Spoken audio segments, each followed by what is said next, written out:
ao longo desse período que eu estou sem trabalhar, você começa a fazer muitas reflexões, né? Cara, eu tenho isso no HD do computador, depois eu te passo. Eu fiz um apanhado de qual seria, nos últimos anos, o treinador que foi xodó do país, do Brasil. Até pelo clube que dirigiu. Eu acho que foi Jorge Jesus, né? Foi pouco tempo, né? Mas pelos títulos que... Né, parará. Eu fiz um compilado de Jorge Jesus, de Abel Ferreira e de Fernando Diniz. Amigo, se eu fizesse o que Jorge Jesus já fez e Abel já fez, e chamasse os palavrões que o Fernando Diniz já chamou, porque eu também chamo, cara, eu acho que tinha fechado, eu tinha me interditado de ser treinador de futebol. O Jorge Jesus, ele chutou, no pouco tempo que ele ficou no Flamengo, mais garrafa para dentro do campo do que eu na minha carreira todinha. Eu não vou dizer que não chutei, já chutei. Já. Eu já quebrei o dedo, o sinal do pé, numa porta que eu chutei dentro do vestiário. Qual vestiário foi? Rapaz, eu nem me lembro qual foi esse time, cara. Foi um time aí, não me lembro. Honestamente, não me lembro. Mas, enfim, o comportamento de Abel, aí, como o Jorge já fazia um tempo, eu peguei uma outra comparação. Quando eu estava trabalhando, Abel já acho que está no 4º ano do Palmeiras. De 4 para 5. Aí eu peguei o tempo que eu estou trabalhando paralelo ao que o Abel está trabalhando, certo? Quando eu estou sem trabalhar, não vale, né? O período que eu estou trabalhando, o que ele está. Ele levou muito mais cartões amarelos e foi expulso muito mais vezes do que eu, né? E em termos de palavrão, enfim, o Fernando aí... é campeão, né? As confusões que ele teve, parará, enfim. Então, assim, eu tenho esse jeito. Na verdade, Rembrandt, nos últimos tempos, eu estou fazendo uma reflexão, porque é o seguinte, se você pegar meus últimos jogos, meus últimos trabalhos, se você pegar o Retrô, que foi um trabalho espetacular, foram 10 jogos, uma derrota, 3 gols em 10 jogos, né? Eu saí do Retrô porque a gente foi eliminado em 2 competições, embora ambas nos pênaltis. Eu perdi na quarta-feira uma Copa do Brasil contra o Fortaleza dentro do Castelão. Nós empatamos o jogo em 0-0. Perdeu nos pênaltis. E perdemos nos pênaltis, né? Com o Fortaleza perdendo 2 pênaltis, mas a gente teve a proeza de perder 3. E no final de semana seguinte, semifinal contra o Náutico, a gente dá um chocolate no Náutico. Cara, esse é um dos jogos que eu vejo e bate uma angústia. O jogo da Arena, né? O jogo da Arena. Nós tivemos 12 chances de gol, claras, das quais 7 foram absurdas. 3 bolas na trave, né? E ganhamos o jogo de 1-0. Aí perdemos o primeiro nos aflitos por 1-0, um jogo morno, e foi para os pênaltis, perdemos de novo nos pênaltis, né? Então, 2 eliminações, se justifica. Acabei saindo. Mas se você pegar, né, meus últimos trabalhos, eu tô muito zen, cara. Eu acho que eu preciso voltar a ser quem eu era. Mas eu vou te dizer, o meu questionamento foi mais mesmo, até porque eu já narrei muitos jogos com você comandando equipes. E aí a minha preocupação era mais a questão de saúde mesmo, que a gente, quando a câmera focava, fechava, você aparecia assim, vermelho. Como o próprio Fernando Diniz, que você falou, ele parece transtornado ali na beira do campo. E tem uma questão sobre o Fernando Diniz. Algumas, viu, Rembrandt? Algumas eu vi depois do jogo. Meu Deus do céu. Como é que eu fiz isso? Como é que eu cheguei a esse ponto, né? Se eu pudesse, eu apagava tudo quanto é para os filhos não ver, cara. Sobre Fernando Diniz, você participou uma vez do Embolada. Na época, eu acho que no dia, eu ainda estava lá na Globo, e no dia, por algum motivo, eu não participei, acho que eu estava viajando, alguma coisa assim, e surgiu lá na história uma conversa sobre Fernando Diniz e você, uma comparação e questão de títulos. Não sei se ficou uma coisa mal entendida naquela época. Você lembra exatamente o que foi? Lembro. Compararam a questão do número de títulos? Eu acho que foi eu mesmo que falei isso aí. eu disse o seguinte, que tem treinadores, depois dos 7-1 que o Brasil levou, os treinadores brasileiros foram assim, execrados, não presta mais, ninguém serve mais. Mas não podia ser todo mundo, né? Não podia generalizar totalmente. Aí eu acho que elegeram o Fernando Diniz. Eu acho o Fernando Diniz um grande treinador. Eu acho o Fernando Diniz um cara com ideias muito interessantes. Concordo com boa parte das ideias dele, mas discordo de tantas outras, né? Mas isso aí é normal, sem problema nenhum. A questão, o ponto X da questão foi a seguinte: as oportunidades que veja só, Fernando Diniz apareceu no Audax, em São Paulo. As oportunidades dos times que ele teve para trabalhar, certo? Ele tinha, hoje ele já conquistou. Veio conquistar no Fluminense, primeiro acho que foi o título carioca, depois a Libertadores. Isso. Não é isso? Mas até o Fluminense, pega os times que o Fernando Diniz tinha trabalhado e não ganhou. Ganhou nada. Não tinha ganho nada. Nada.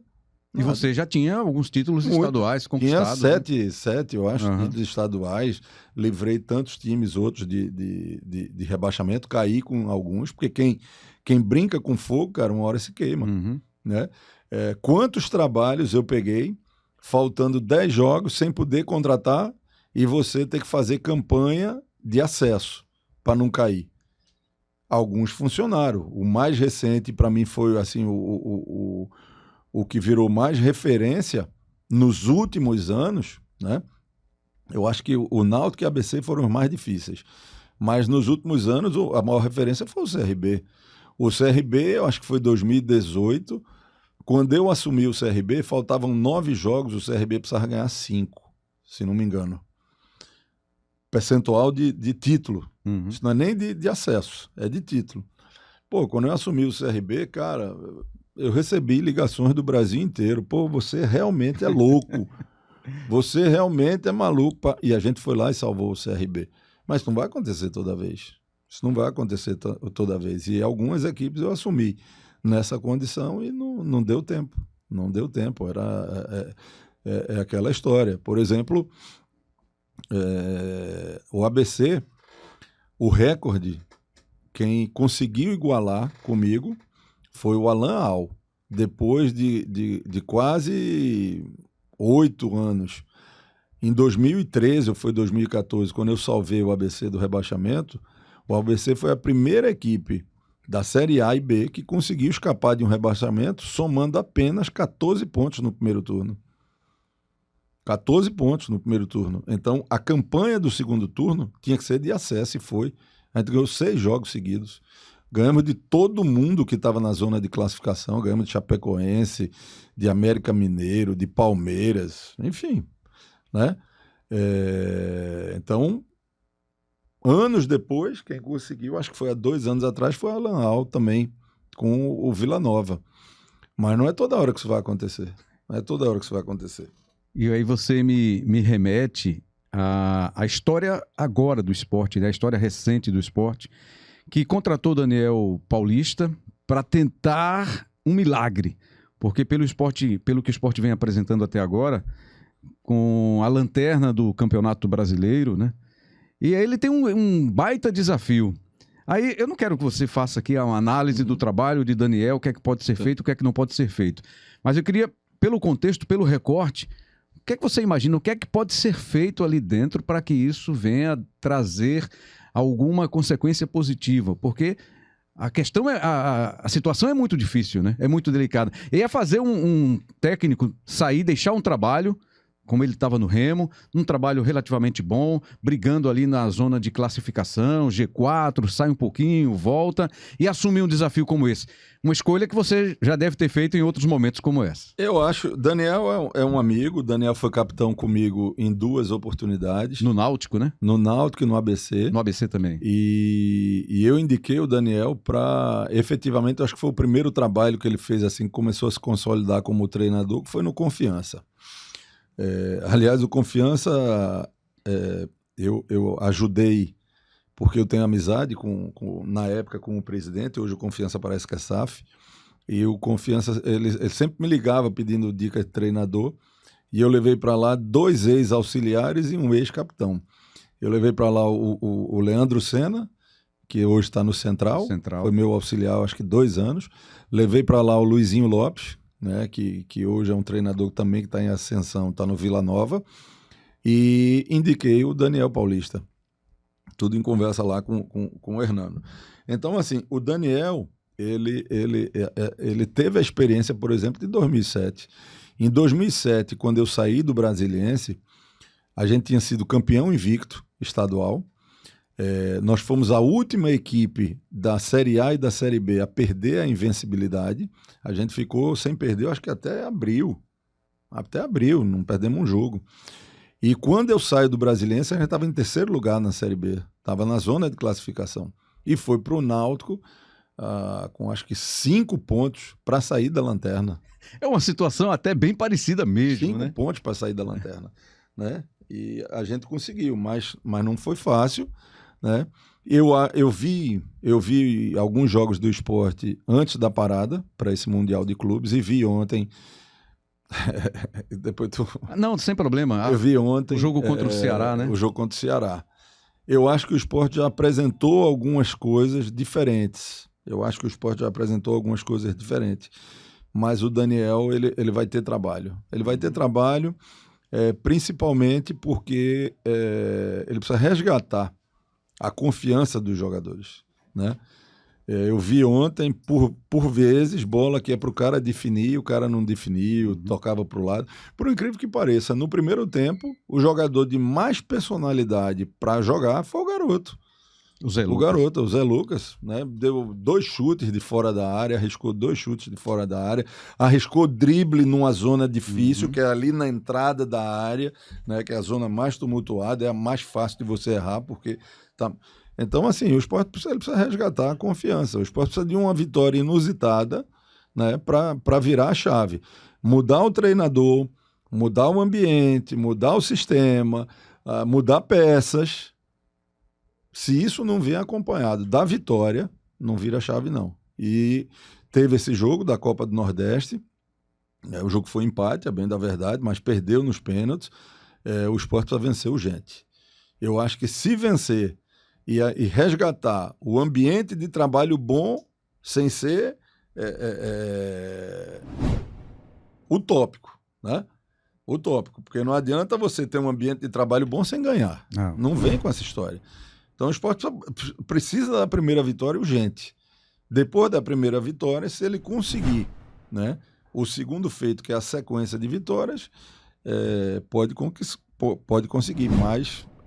assim, é muito difícil esse quadro, muito difícil. Se o Sport tivesse, vou te dar um exemplo melhor, né? Não é nem se ele tivesse, é se ele não fosse a camisa que tem, não fosse a torcida que tem, certo? E não fosse a representatividade que ele tem. Eu vou te dar exemplo de outras equipes que sempre estão ali Série A, Série B, Série A, Série B.